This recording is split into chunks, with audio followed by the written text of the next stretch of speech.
Anyone want to start? Describe the basic assumptions of liberal schools. We already did that, right? Higher criticism. Now you understand what criticism means. Those of you that were here yesterday, these people are academics. Criticism merely means analysis. Okay? How you analyze, how you interpret. You pick your own noun. But basically, criticism means analysis. Alright? So we stop there, right? Describe the basic assumptions of the liberal schools of higher criticism of the Bible. Okay? What's the basic assumptions? Anyone remember? Anyone did their homework? Anyone read the book? Hit me. Huh? I like this. It's like I'm browbeating people, but I'm not. Alright. Anyone want to hit me?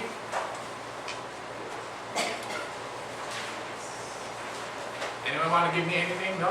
Don't, please, this is not a time for prayer. Huh? God is creator. God is what? The creator and sustainer. Okay, but is that one of the liberal schools of higher criticism of the Bible? Okay. We're now in lesson 2. What you gave. 1, 2, 3, 4, 5, 6. Yeah. Alright. Interpretation of early church. Interpretation German Reformation. Anyone want to hazard anything? That's in the handouts, right? No, there's no handout. These are things that you should be studying. That's why we're going from lesson 1 to lesson 2, right? Oh, you mean in the book? Yeah, well, if you have the book, yes, it's there. Anyone want to answer by reading? Those who have the book? You want to use the mic? Now, we're in hermeneutics, right? We're not in basic, we're not in Pentecostal theology. You found it in the Pentecostal theology book. Some of you are geniuses. You have to show me this. What are we studying tonight? What did we study last night? Okay, we're studying hermeneutics, not Pentecostal theology. Okay? Tonight is hermeneutics. Yeah, and remember, anyone who does not bring their Pentecostal theology book on a Monday pays a $2 fine. Okay? I don't care. You don't bring your book, you all have a book. How about you, Uncle Mark? Do you have that book? Alright. Oh, you're not coming on Monday? We share. Sorry. Do you want me to give you $2 again? Huh? $2. But if you don't bring the book, then I don't know. We gave you the books, right? Most of you have the books. And I think, in fact, maybe I have another one stashed somewhere. I'm trying to get everyone one book. Okay, we're still there. What's the basic assumptions of the liberal schools of higher criticism of the Bible? Anyone want to help me? Or should I handle myself? I'm gauging you. That's why I gave you these things. You have no homework. Are you on Page 7, on the handout, it says page 7. Okay. Lesson number 2, last bullet. That's where we stop, right? Oh.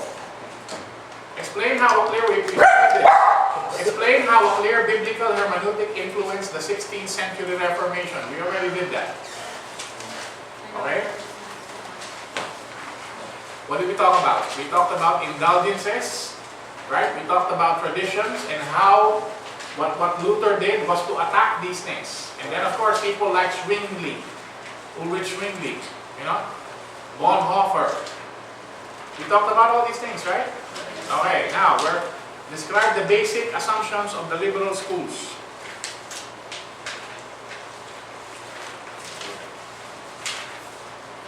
Anyone want to hazard anything?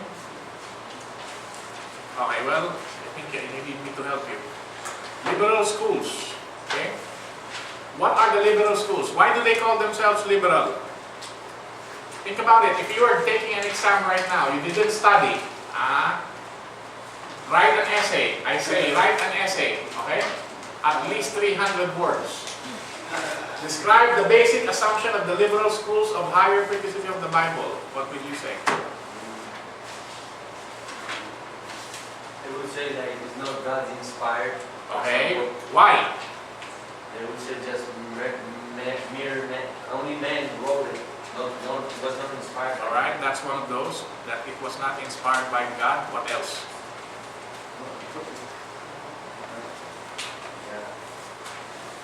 What else? Criticism, like that, clearly. Huh? It's not inspired by God, so it was written by man. What else? Oh, therefore it's flawed.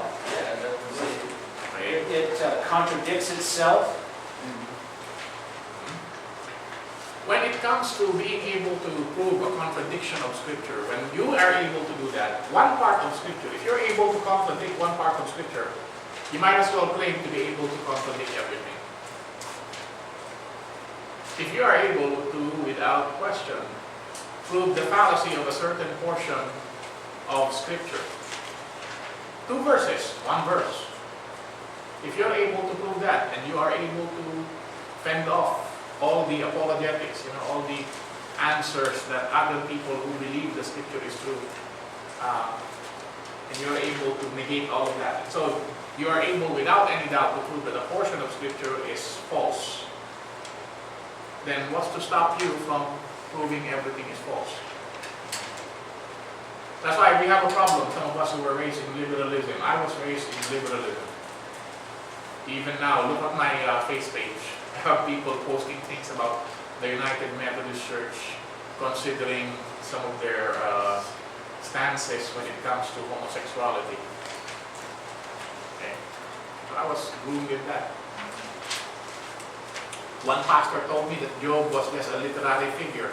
Another pastor told me that the reason that the burning bush did not burn was because of the fact that it was really a plant, not a burning bush. It was just red leaves.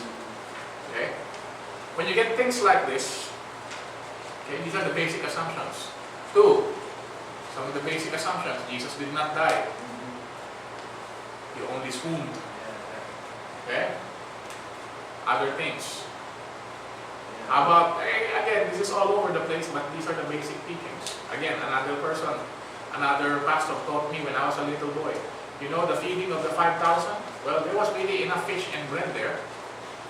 So, okay, why did Jesus have to make the bread appear? I heard that one. Huh? I heard that one. Yeah, because the boy gave his fish and his bread and everybody got embarrassed. They all had their food and brought it out. So they had this really big picnic. That's how we were taught when we were young. Yeah. And that's liberalism at its best. No. We accept everybody. It's okay that gay people come, that drug addicts come, that criminals come. All of those have come to our church. Gay people, criminals, drug addicts, they've all been here. Some stay, some leave. Some reform, some don't. Okay? All of that is welcome in the church. But it doesn't mean that we are going to compromise on what is contained in Scripture. Okay? It's just not going to happen. We have a lot of compromising here. For example, here I'm walking really slow and drinking my coffee because I know you guys are all straggling in. It's okay. Right. Today I'm going to steal a couple of minutes from the people that I normally have to give minutes to. Alright, lesson 3, basic principles of interpretation. What are the particular biblical theologies that, can you guys highlight this or mark this so that when you get on the internet at home, at least type the question and do some research? Can you do that? It's there on your handout. Where's your handout? Okay, just like your books, please bring your handouts. Alright. 2-minute break. Maybe I need coffee, maybe I need to get a handout.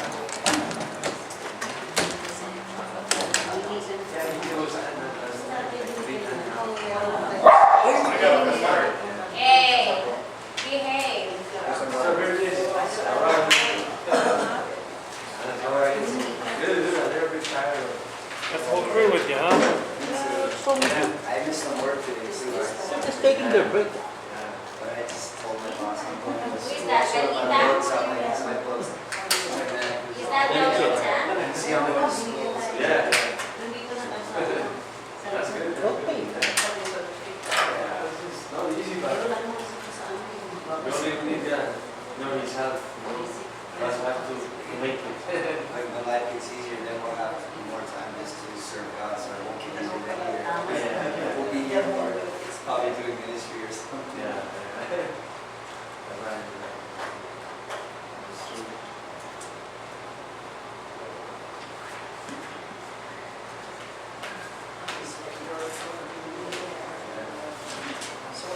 Sarap ng buhay mo tao. Ha? Sarap ng buhay. Naka-aircon na, kinakabutan pa.